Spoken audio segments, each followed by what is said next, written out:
היי, אז בסרטון הזה אני אראה איך לסגור סגירה מתכווננת של צמיד.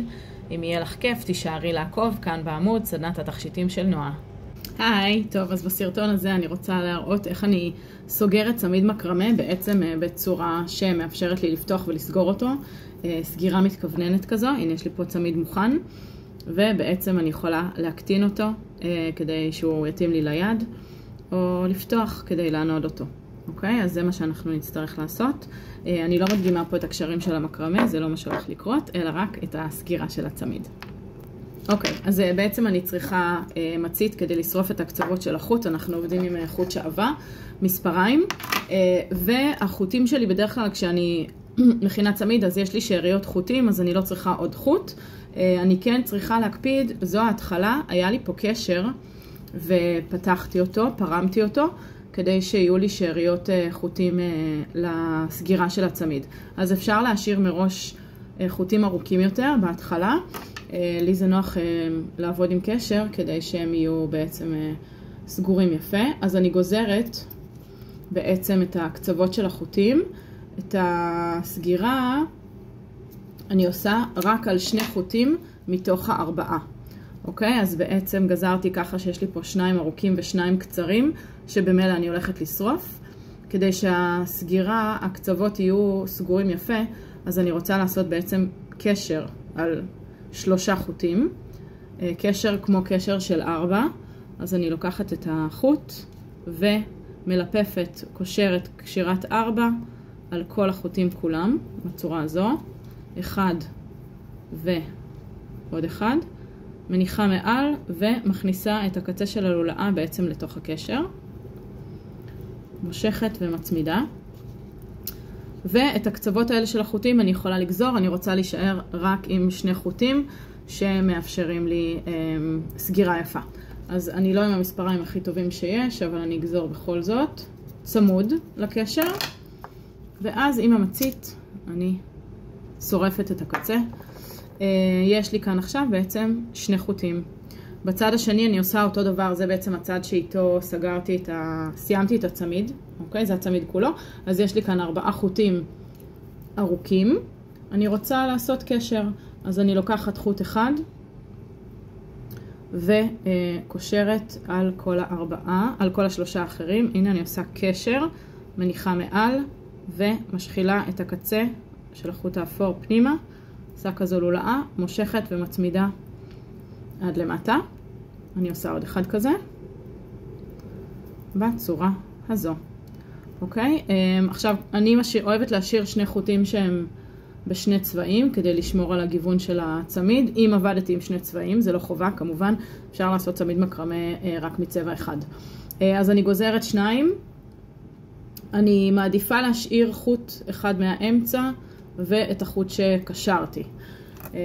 לא יודעת אם יש לזה באמת משמעות, עוד לא ניסיתי 1000 סוגים וכל פעם ככה משהו אחר, אבל זה נראה לי יותר בטוח. אז הנה שוב קצה כזה שאני רוצה לשרוף. שורפת פה את הקצה. יפה. אז יש לי בעצם צמיד עם 2 חוטים מכל צד. אני עכשיו סוגרת אותו, כאילו סוגרת אותו, כשהחוטים נמצאים צמוד אחד לשני. רגע לפני שאני אעשה את זה, אני רוצה בעצם לעשות קשר בקצה של החוטים, או לא בקצה. למה? כדי שהקשר שאותו נכין עוד מעט, שזה הקשר הזה, כדי שהקשר הזה בעצם לא יוכל לברוח החוצה. אז אני סוגרת את הקצוות של החוטים, גם מפה וגם מפה, עם קשר. טוב, אז הנה הקשר של המקרמה, אני עושה אותו עכשיו. כמו שאמרתי, אני סוגרת את הצמיד. שימו לב, אם חיברתם, נשחלתם חרוזים לקצוות של החוטים, שהם יהיו בקצה. עשיתי טעות קודם, ועכשיו גזרתי ופירקתי, ואני עושה שוב. אז הנה הזדמנות להראות את זה מחדש. אז סגרתי בעצם את הצמיד, נסגור אותו בצורה הנכונה, ככה. ועכשיו אני לוקחת את החוט הנוסף, מקפלת אותו לחצי, מניחה אותו מתחת ל4 החוטים שלי, וכמו שאמרתי, הקשר הראשון הוא הכי מאתגר. אז אני עושה כאן 4, קשר מקרמה רגיל, הקו הישר בא מעל, ולתוך הארבע. מושכת בעדינות, מקפידה שכל החוטים המרכזיים יהיו ביחד וקושרת. אוקיי, עכשיו בעצם אני רוצה לעשות על זה כמה קשרים. אם יש לך שאלות, את מוזמנת לשאול אותי בתגובות, ותישארי לעקוב. סדנת התכשיטים של נועה בפייסבוק, באינסטגרם וכאן ביוטיוב. מקווה שלמדת.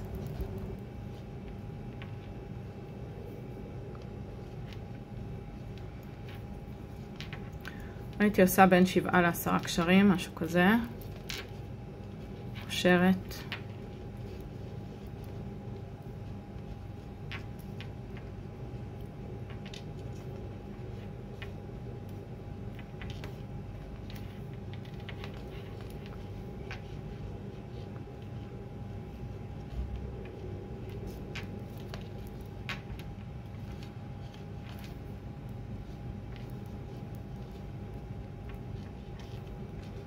וזהו, סיימתי.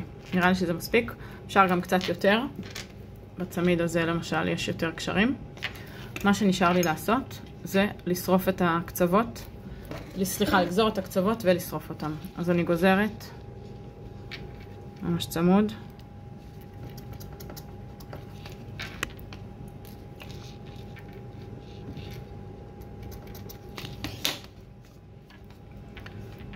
ושורפת צמוד. שימו לב שלא יברח הקשר.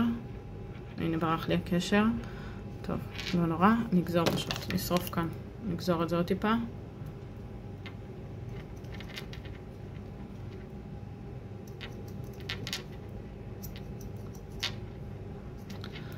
כמו שאמרתי, לא המספרים הכי טובים בעולם.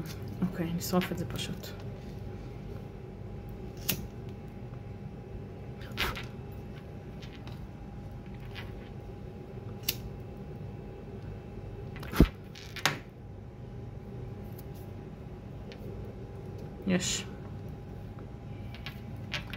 יש לי צמיד עם קשר מתכוונן.